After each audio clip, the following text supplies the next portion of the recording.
Welcome to the NRL previews for round 8 of the 2024 season. I'm Renee Gartner and I'm joined by Josh Mansour to unpack all the games for this Anzac round. Just the one game for Friday night and it sees a rivalry reignited with Manly taking on the Eels.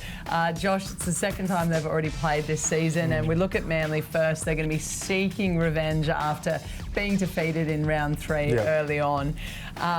They're playing on home soil, which is a massive bonus for the side. They've had a few tough road trips coming up, but their attack has been potent. Brooks, Cherry, Turbo, Cooler, but their defence has allowed teams back in. I mean, we look at the Warriors game, they were 16-0 up. They got sort of tracked back down, I don't know if it's, they are starting fast and they've adopted that from the Penrith Panthers and the Melbourne Storm. So what they traditionally like to do, they want to start fast, try to catch the opposition by surprise, pile on a couple of points and kind of just hold that throughout the whole game and get in that arm wrestle mentality.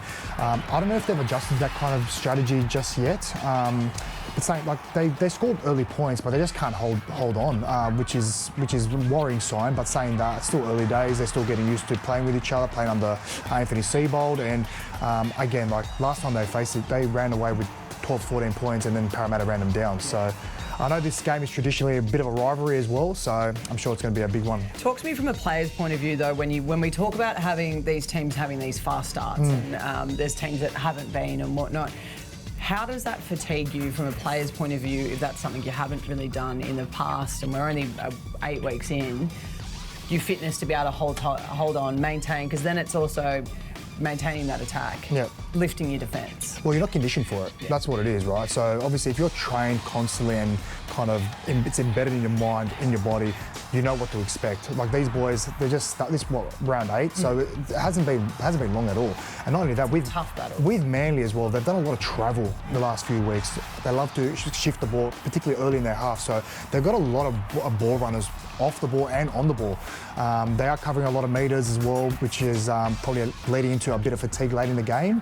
But saying that, I feel like what they have should stick to it, keep working at it, and if they can kind of nullify that, they'll be very tough to beat towards the back end of the season. Seabs is going to give you a call to get you into to talk the boys up. Come on. I'm available.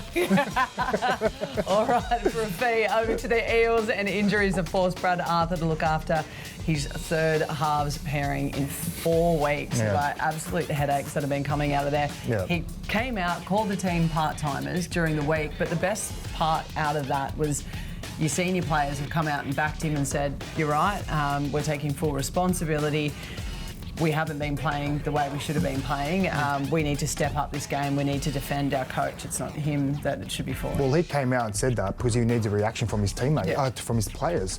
It's good to see the senior players, put their hand up and stuff like that. But that's all good and great, right? But as long as they have to be accountable with each other in those 4 walls. If they can do that, they can face each other and cop criticism from each other to get back into the winner's circle. That's great. But at the moment, we need to see actions.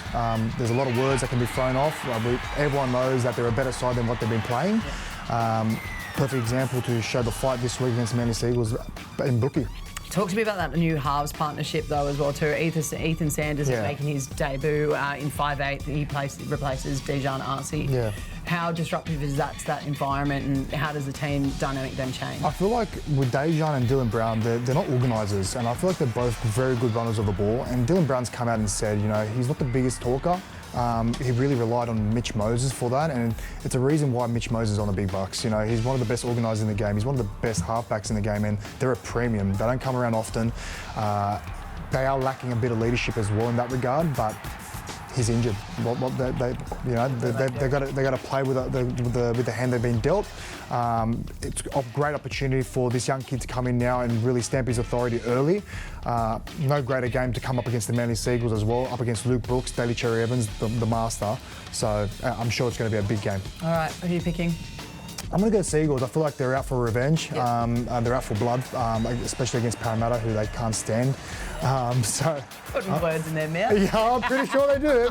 But I'm pretty sure Man will get this one. All right, thank you very much, Josh. Unmissable matchups taking place all weekend. If you do want to see this match live, head to nrl.com/tickets. If you can't get to the game, though, at Brookvale Stadium, head to Channel 9, Foxtel, Sky New Zealand or KO. Kick-off is at 8 p.m.